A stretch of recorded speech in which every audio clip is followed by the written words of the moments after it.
19 वर्षापूर्वी म्हणजेच 26 जुलै 2005 रोजी झालेल्या पुराची पुनरावृत्ती टाळण्यासाठी पनवेल महापालिका कंबर कसून आपत्ती व्यवस्थापनाचे नियोजन करत आहे। मागील 3 दिवसांपासून सतत सुरू असणाऱ्या पावसामुळे पनवेल शहरात गुरुवार दुपारपासून पाणी साचण्यास सुरुवात झाली।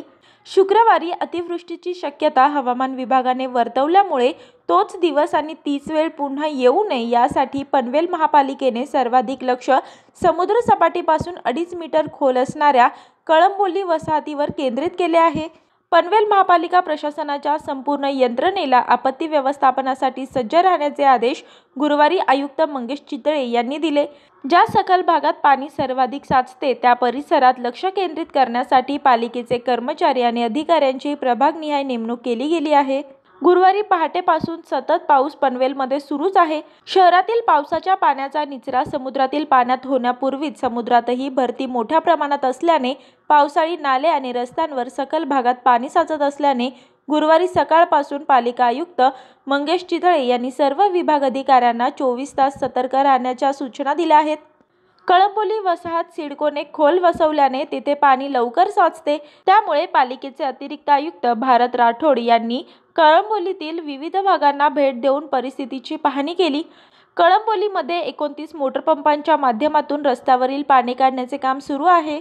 तसेच अतिरिक्त आयुक्त आणि उपायुक्त कैलास गावडे यांनी पनवेल शहरातील कोळीवाडा, पटेल मोहल्ला, भारतनगर झोपडपट्टी या परिसरातील पूरस्थितीची पाहणी केली।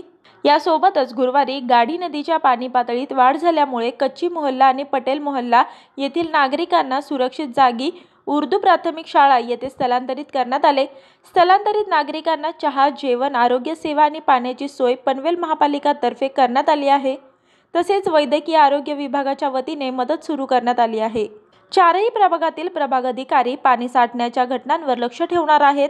8 जुलैच्या मुसळधार पावसात कळंबोली वसाहतीमध्ये पाणी अनेक तास साचले होते, त्यामुळे आयुक्त चितळे यांनी या वसाहतीमधील पाणी उपसा करण्यासाठी ठेवलेले 29 वेगवेगळे मोटर पंप सातत्याने सुरू ठेवण्याचेही सुचवण्यात आले आहे। यासोबतच नागरिकांची सुरक्षा आणि काळजी घेण्यासाठी महापालिका तत्पर असून कोणत्याही परिस्थितीत नागरिकांनी घाबरून जाऊ नये।